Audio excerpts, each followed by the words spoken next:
Okay, Genesis chapter 37, if you're following along here. We're going to skip chapter 36 because it's just all the names of the descendants, and I'm not good at that, so I would just chop them all up and make it sound horrible.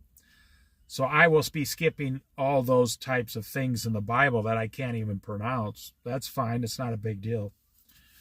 If you want to read them, you can go to your Bible and look it up.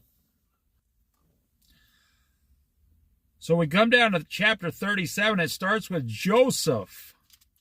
It comes all the way to the descendants of Joseph. Was one of the sons of Jacob. Jacob lived in the land. Now, Joseph is one of the most fascinating stories throughout the whole Bible. And it goes several pages. Can you imagine having several pages in the entire Bible just about you only? Wow. I mean, seriously, that would be amazing. I'm still going through the pages, to have all these pages about just you. So, Jacob lived in the land, Abraham, Isaac, Jacob.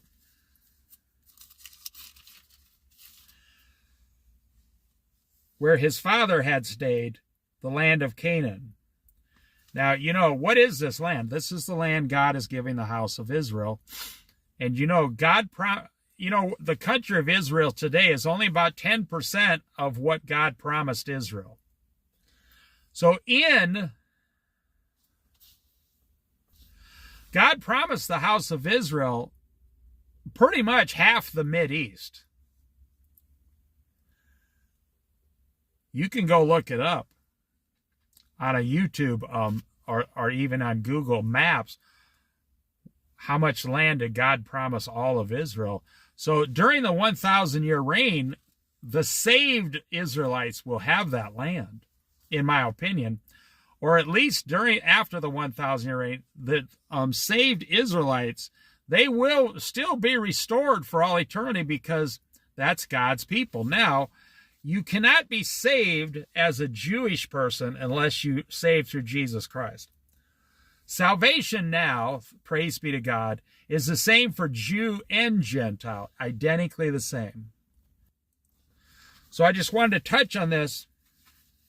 When it says they went back to the land, they're over there by where Israel is today, back where, you know, just because we divided it all up in these last 100 years, it doesn't mean that God's going to leave it that way. No. Jacob lived in the land where his father had stayed, the land of Canaan. This is the account of Jacob's family line. Joseph, a young man of 17, he was only 17, was tending the flocks with his brothers, the sons of Bilhah and the sons of Zippah, his father's wives, and he brought their father a bad report about them. Now Israel loved Joseph more than any of his other sons, because he had borne him in his old age. And he made an ornate robe for him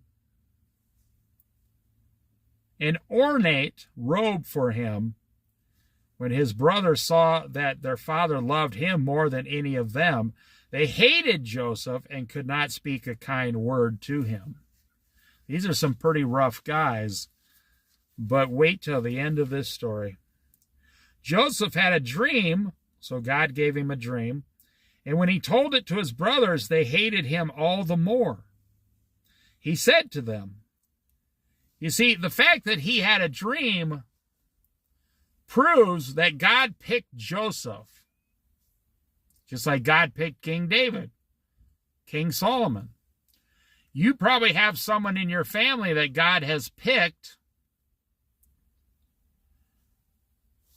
when the person was a little child, but your family doesn't understand, and they pretty much ridicule you for it. I mean, just go home and announce to your family, God has picked me over you. and see how they feel about you. Now, it doesn't mean they can't be saved. It just means God has a different plan for their life. But you see, the brothers had a choice. They could have said, our younger brother is having dreams and visions from God, so we must listen and love him even more. No, they said, our brother is having dreams and saying he's better than us and we're going to hate him. They picked the entirely wrong way to look at this. They could have been blessed by God if they had a different attitude. And when he told it to his brothers, they hated him all the more. He said to them, listen to the dream I had. We were binding sheaves of grain out of the field when suddenly my sheaf rose and stood upright, while your sheaves gathered around mine and bowed down to it. His brother said to him, do you intend to reign over us? Will you actually rule us? And they hated him all the more because of his dream he had of what he had said. Then he had another dream, and he told it to his brothers. Listen, he said, I had another dream, and this time the sun and moon and 11 stars were bowing down to me. You know, they had the same problem with Jesus. Even though Jesus was the eldest, his brothers and sisters and mother came to take charge of him because they thought he went out of his mind. Even though they grew up with him, they saw the things God was doing. Let me tell you, envy is a big, huge green monster that wants to destroy you. When you become envious and jealous. When he told his father as well as his brothers, his father rebuked him and said, what is this dream you had? Will your mother and I and your brothers actually come and bow down to the ground before you? His brothers were jealous of him, but his father kept the matter in mind. Well, his father shouldn't have rebuked him because his father lived through everything he lived through, and God picked his father. So when God comes and picks one of your sons over the other sons to lift up, that should bring you joy that God is paying attention to your family. Because usually what's happening is, the moral of the story is, they had to all go to Joseph to get food and water and be taken care of. And that starts the 400 years of slavery in the land of Egypt. But they had to go to Joseph. So if you have, if you have a very rich brother, whatever, that God has lifted up, you shouldn't be cursing that person. You should be excited and praising God for doing it. Now his brothers had gone to graze their father's flocks near Shechem. And Israel said to Joseph, now remember, Jacob is now called Israel. As you know, your brothers are grazing the flocks near Shechem. Come, I am going to send you to them. Very well, he replied. So he said to him, go and see if all is well with your brothers and all the flocks, and bring word back to me. Now, when they were sent out to the flocks, they might stay there for several days, several weeks out there, depending on the work they had to do. Then he sent him off from the valley of Hebron. When Joseph arrived at Shechem, a man found him wandering around in the fields and asked him, what are you looking for? He replied, I'm looking for my brothers. Can you tell me where they are grazing their flocks? They have moved on from here, the man answered. I heard them say, let's go to Dothan.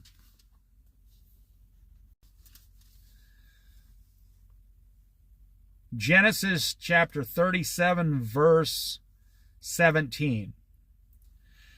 They have moved on from here, the man answered. I heard them say, let's go to Dothan. So Joseph went after his brothers and found them near Dothan.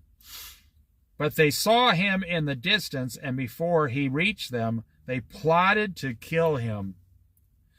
Man, I'll tell you, jealousy runs through the Bible. Here comes that dreamer, they said to each other. Come now, let's kill him and throw him into one of these cisterns and say that a ferocious animal devoured him. Then we'll see what comes of his dreams. Now, you got to remember, when you're acting this way, God is listening to every word you're saying. God is listening to you say, I'm going to kill my brother. And God is saying, you better not do that. Like, Cain and Abel. Cain was cursed the rest of his life. Well, in today's society, you have to spend the rest of your life in jail. You don't get... Back then, they didn't go to a jail. They were just either punished locally or not at all. Today, you'll spend the rest of your life in prison. When Reuben heard this, when Reuben heard this, he tried to rescue him from their hands. Let's not take his life, he said. Don't shed any blood. Throw him into the cistern here in the wilderness, but don't lay a hand on him. Reuben said this to rescue him from them and take him back to his father. So Reuben is innocent. So when Joseph came to his brothers, they stripped him of his robe, an ornate robe he was wearing, and they took him and threw him into the cistern. The cistern was empty. There was no water in it. Now, these are like big, huge, clay vases that, whole man can sit inside. They put water in them. As they sat down to eat their meal, they looked up and saw a caravan of Ishmaelites coming from Gilead. Their camels were loaded with spices, balm, and myrrh, and they were on their way to take them down to Egypt, to buy, sell, and trade. Judah said to his brothers, "What will we gain if we kill our brother and cover up his blood? Come, let's sell him to the Ishmaelites and not lay our hands on him. After all, he is our brother, our own flesh and blood." His brothers, they all agreed. So they're going to sell him to a slave, some slave traders. Could you imagine living in a perfect life out there and then your brothers sell you to a bunch of slave traders and send you down to Egypt as a slave? Like you're going from 3 hot meals a day, everything you need, you're the most important child in the house, and now a few weeks later you're a slave.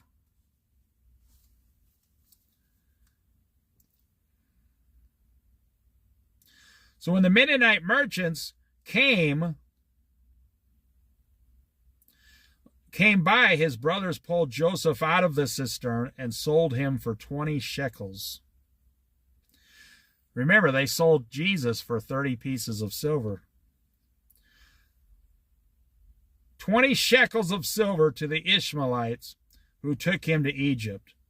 When Reuben returned to the cistern and saw that Joseph was not there, he tore his clothes. He went back to his brothers and said, "The boy isn't there. Where can I turn now?" Then they got Joseph's robe, slaughtered a goat, and dipped the robe in the blood. They took the ornate robe back to their father and said, "We found this. Examine it to see whether it is your son's robe." He reckoned, boy, they are willing to lie about anything, these guys.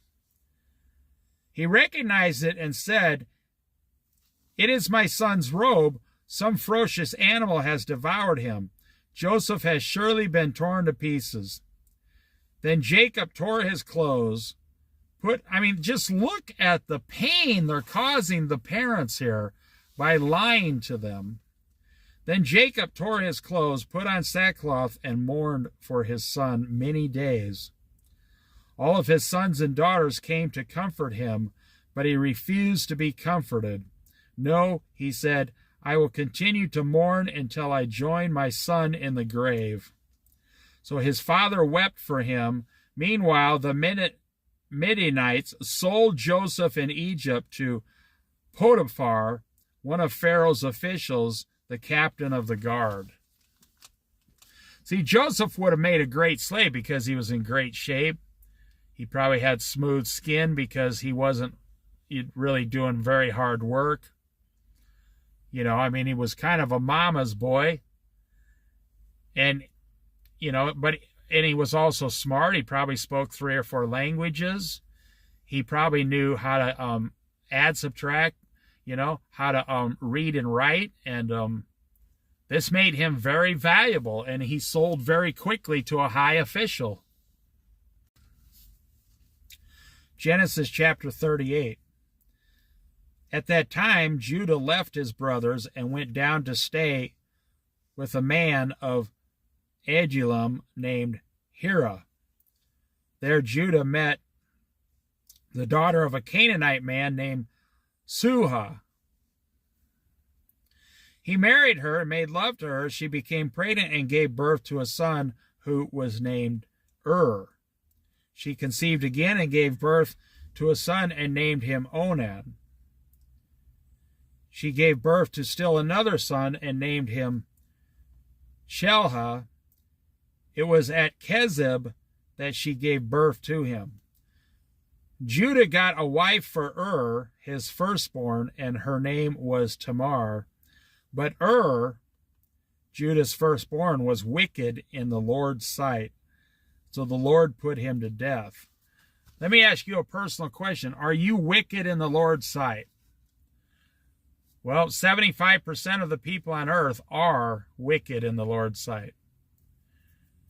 Now, let me go tell you, because there's 8 billion people on earth, 6 billion people do not claim to be born-again Christians, and 2 billion people claim to be born-again Christians.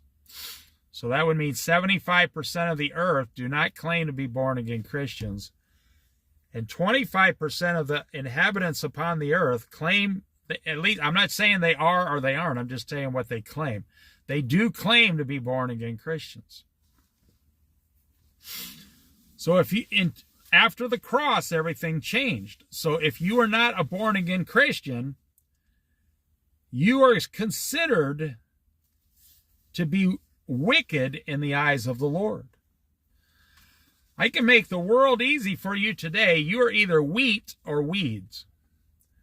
If you are wheat, you are born again and your sins have been washed, and you will spend eternity with Jesus. If you are weeds, you have refused to accept God's offer of salvation and have your sins washed. And because of your own refusal, you are sending yourself to hell for all eternity. So the Lord put the man to death. Well, that's what's going to happen to every non-Christian. You actually won't be put to death because the soul can never die. You will spend all eternity. Because I know people say, well, if I die, that's fine with me. No problem. But no one dies. When your flesh dies, your spirit never dies. And when you go into the afterworld, you get a brand new body that lasts for all eternity, holding your spirit either in hell or in heaven. No one can die. The spirit cannot die. You have a spirit inside of you. It's what makes you. It's what makes you make your decisions, choices, everything. You have free will. Let me just say this. Outside of Jesus Christ, you will be put to death eternally. But you will never die. You will be in misery and pain for all eternity.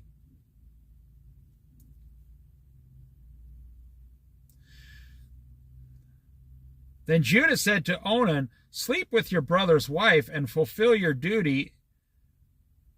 See, because the brother died, so now he has to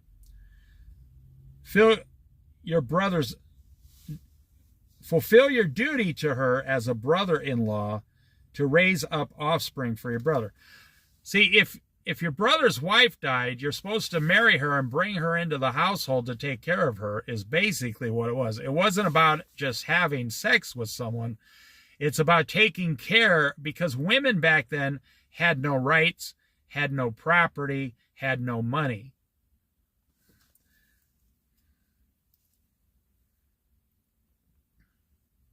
But Onan knew that the child would not be his, so whenever he slept with his brother's wife, or late wife, he spilled his semen on the ground to keep from providing offspring for his brother. What he did was wicked in the Lord's sight, so the Lord put him to death also. Judah then said to his daughter-in-law, Tamar, "Live as a widow in your father's household until my son Shelah grows up," for he thought, he may die also, just like his brothers. So Tamar went to live in her father's household. After a long time, Judah's wife, the daughter of Sheu, died. When Judah had recovered from his grief, he went up to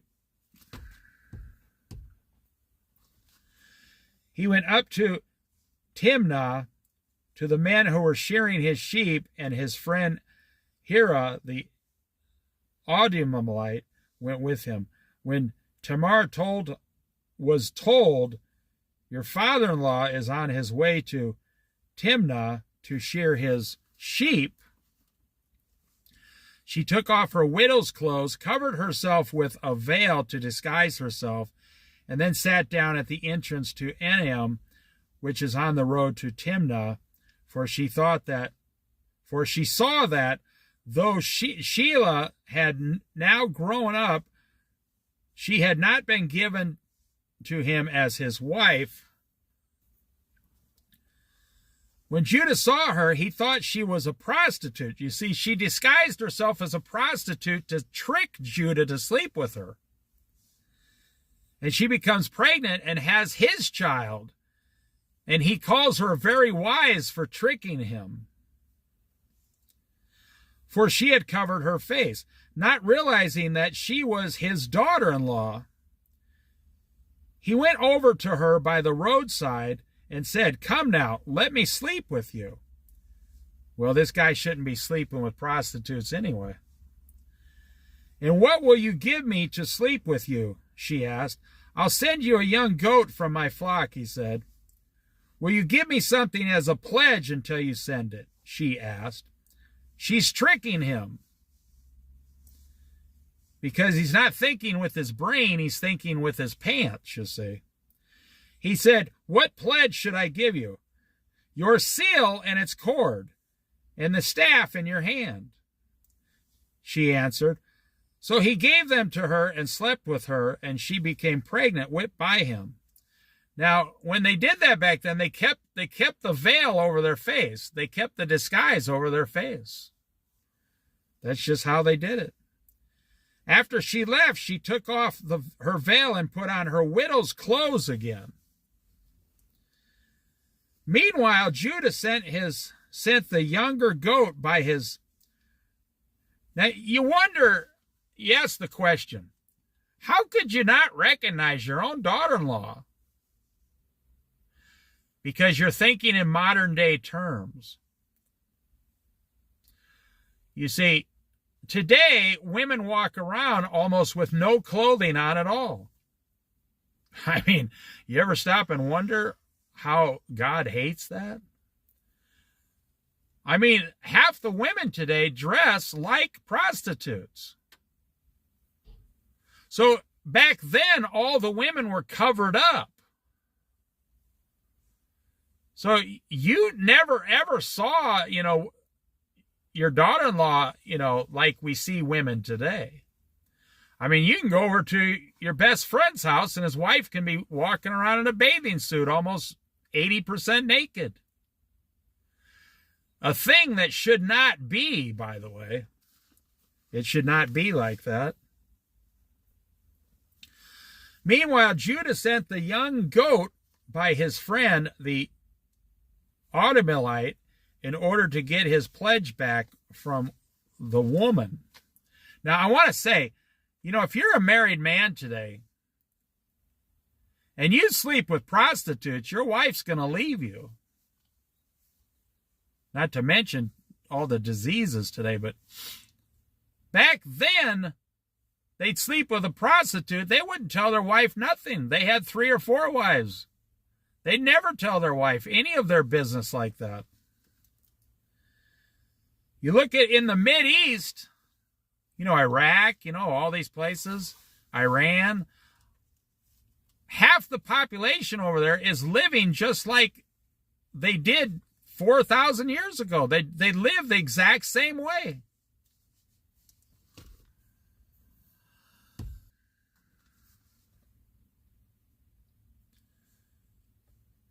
Meanwhile, Judah set the young goat by his friend, the Adulamite, in order to get his pledge back from the woman, his staff and his seal.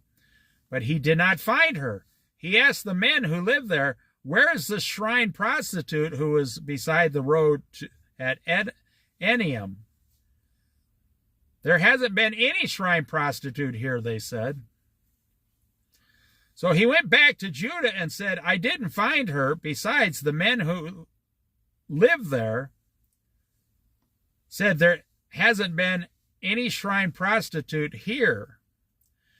Then Judah said, "Let her keep what she has, or we will become a laughing stock." You see, he did a bad thing sleeping with a prostitute. God does not approve of that.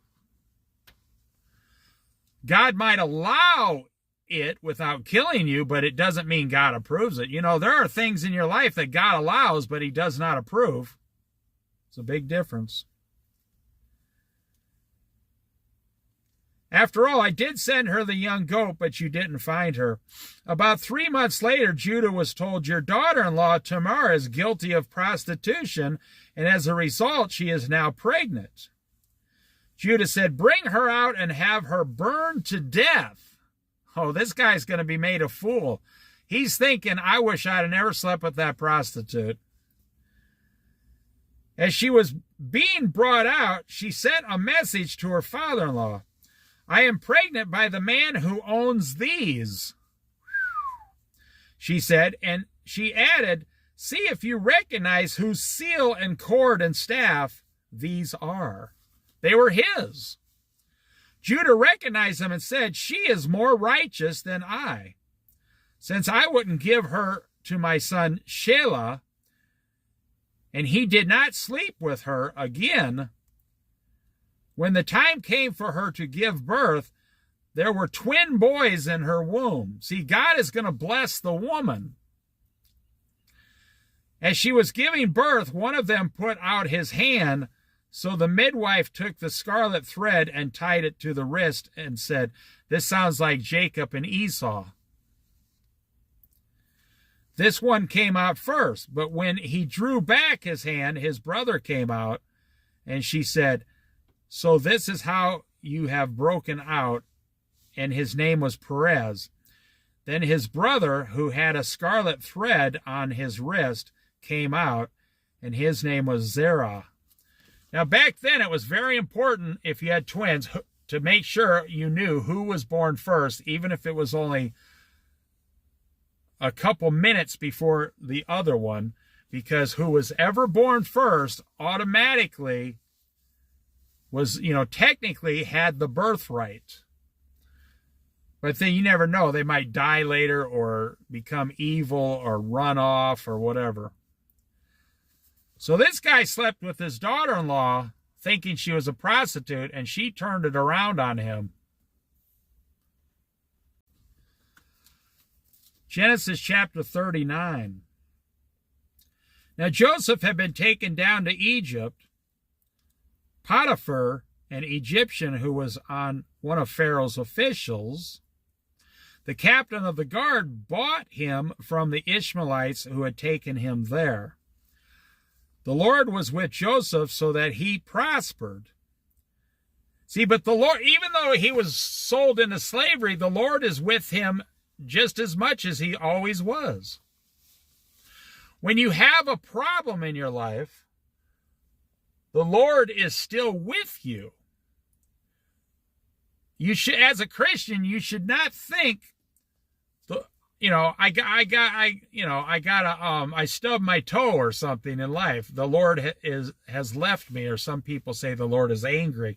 That's not true. The Lord is with you because you are his child. He will never leave you. The Lord was with Joseph so that he prospered, and he lived in the house of his Egyptian master. When his master saw that the Lord was with him and that the Lord gave him success in everything he did, Joseph found favor in his eyes and became his attendant. So now he's in charge of everything in the household, Joseph the slave. It wasn't like modern day slaves where you're beaten and mistreated. No, you could move up in the ranks as a slave back then and be a very important person. But I wanted to make the point that when the Lord is with you, everyone around you will eventually notice the Lord is also with you. Because you will be receiving blessings that nobody else is receiving. And he entered in, and he entrusted to his care everything he owned. Can you imagine how perfect Joseph must have been? I mean, this guy was like, I own $10 million. I'm going to put you in charge of all of it. Everything I have, I'm going to put you in charge of it. That's incredible. You wouldn't do that in today's society. Someone would run off, to a foreign country with your money. From the time he put him in charge of his household and all of that he owned, the Lord blessed the household of the Egyptian because of Joseph, to glorify God's name.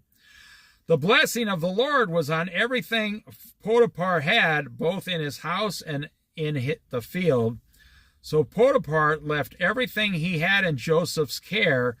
With Joseph in charge, he did not concern himself with anything except the food he ate. Now, I want you to think about this. Imagine the Lord blessing every single thing you have. Now, Joseph was well built and handsome. And after a while, his master's wife took notice of Joseph. Well, here comes some problems. His owner's, wife now wants to sleep with him. Come to bed with me. But he refused. With me in charge, he told her, my master does not concern himself with anything in the house. Everything he owns, he has entrusted to my care. No one is greater in the house than I am. See, this is, you can't forget about the devil in the Old Testament. The devil's coming along and saying, I'm going to see if Joseph will sleep with the master's wife. That's why we follow Jesus, so we know what God likes and doesn't like. And then we do what God likes, and we try to never, ever do what God doesn't like.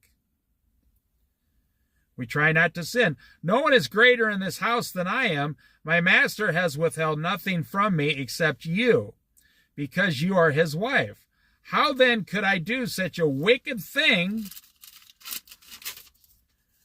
and sin against God? See, she's asking him to sin against God. When you go down to the liquor store tonight to buy liquor for your football or basketball party, you're sinning against God. When you look at other women sexually on the street, you're sinning against God.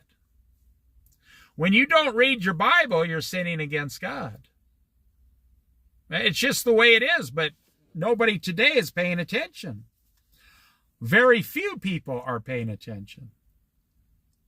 When's the last time you heard someone say to you, one of your best friends or your relatives, that they were concerned that they would not sin against God with their behavior? You never hear anybody talk like that. There's nobody you know that talks like that except your minister.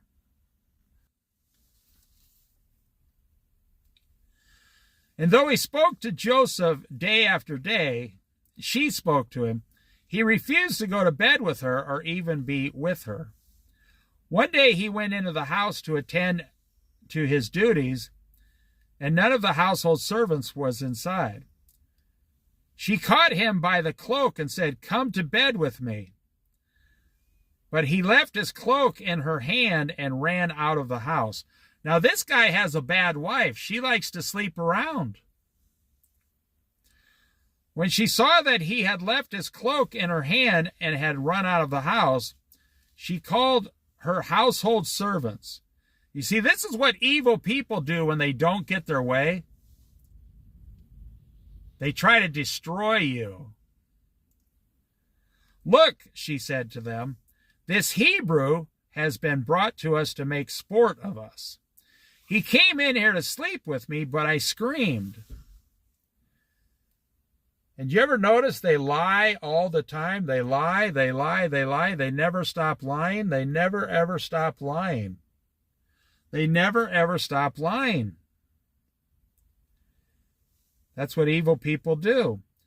When he heard me scream for help, he left his cloak beside me and ran out of the house. When his master heard the story, his wife told him, saying, "This is how your slave treated me." He burned with anger. Joseph's master took him and put him in prison, the place where the king's prisoners were confined.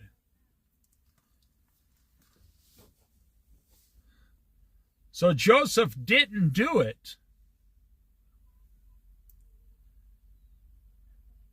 But now he's being punished again. But you'll find out that this is all part of God's plan. Not that bad things would happen to you, but that God will rescue you every time from these bad things and lift you up even further in the end. Now this guy, he knows who his wife is. He knows his wife is a floozy. He knows she likes to sleep around. So he's probably feeling some frustration from that also. But while Joseph was there in the prison, the Lord was with him. There you go. There it is again. The Lord was with him in his father's house. His Lord was with him when he was sold. The Lord was with him in his master's house. And now the Lord is with him in the prison. Now he's going to rise up and be in charge of all the prison. And it's not Joseph. It's the hand of the Lord. The Lord was with him. He showed him kindness and granted him favor in the eyes of the prison warden. You know, you keep asking the wrong person for a raise at your job. You should never talk or speak against your job. But you keep asking the wrong person for a raise. You keep asking your boss for a raise and complaining. If you're a Christian, you should say, "Lord, can I have a raise at my job or a higher position or a different job? I want a better life and more money." The Lord will probably say yes if you're willing to do the work. So Americans spend most of their life complaining that they only get a raise every 2 or 3 years. But what if the hand of the Lord was with you like Joseph, and the Lord gave you benefits above everybody else because you follow him? You're not talking to the right person. You should be talking to Jesus. So the warden put Joseph in charge of all those held in the prison, and he was made responsible for all that was done there. The warden paid no attention to anything under Joseph's care because the Lord was with Joseph and gave him success in whatever he did. Could you imagine living your whole life, the Lord giving you success in everything you touch?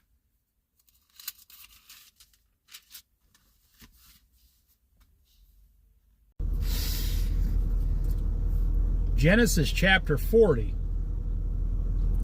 Sometime later, the cupbearer and the baker of the king of Egypt offended their master, the king of Egypt. Pharaoh was angry with his two officials, the chief cupbearer and the chief baker, and put them in custody in the house of the captain of the guard. So he put him in jail, in the same prison where Joseph was confined. The captain of the guard assigned them to Joseph, and he attended them. After they had been in custody for some time, each of the two men, the cupbearer and the baker of the king of Egypt, who were being held in prison, had a dream the same night, and each dream had a meaning of its own. Has God ever given you a dream?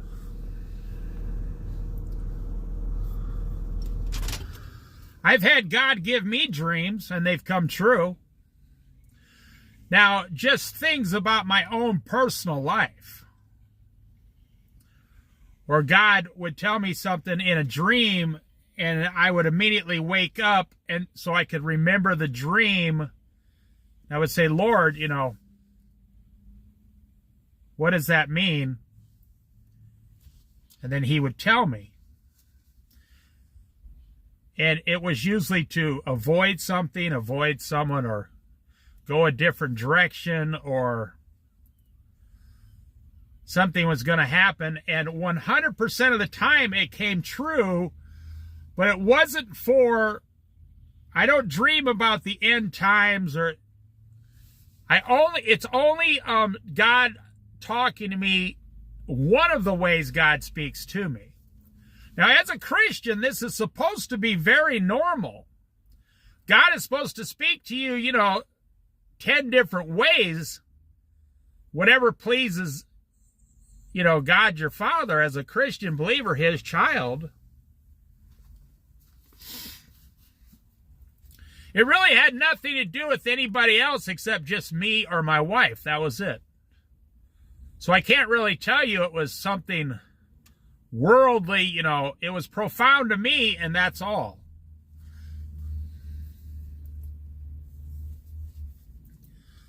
When Joseph came to them the next morning, he saw that they were dejected, so, downcast and in a bad mood. So he asked Pharaoh's officials who were in custody with him in the master's house, why do you look so sad today? We both had dreams, they answered, but there is no one to interpret them. Well, you see, that's the pleasure God gives me. He tells me what the dream means immediately because it's only about me. But if the dream was, if you had a dream and you're not a child of God and you don't know what it means, you need someone to come in who is following God. Now, you got to be very careful. You got to make sure they really know what they're talking about. Then Joseph said to them, do not interpretations belong to God? Tell me your dreams. So there you go. See, God is the one that's going to interpret the dream for Joseph. So the chief cupbearer told Joseph his dream. He said to him, in my dream I saw a vine in front of me, and on the vine were 3 branches. As soon as it budded, it blossomed, and its clusters ripened into grapes. Pharaoh's cup was in my hand, and I took the grapes, squeezed them into Pharaoh's cup, and put the cup in his hand. Well, even I can tell you what that dream means, and I wasn't even there. Of course, I've read this story, a dozen times. But if you just listen to what the dream was, I was pouring grapes back into Pharaoh's cup. So the chief cupbearer told Joseph his dream. He said, okay, so verse 12. This is what it means, Joseph said to him. 3 branches are 3 days. Within 3 days, Pharaoh will lift up your head and restore you to your position. And you will be put And you will put Pharaoh's cup in his hand just as you used to do when you were his cupbearer. But when all goes well with you, remember me and show me kindness. Mention me to Pharaoh and get me out of this prison. I mean, that just makes perfect sense. You have a dream. You're going to pour, wine or grapes back into Pharaoh's cup.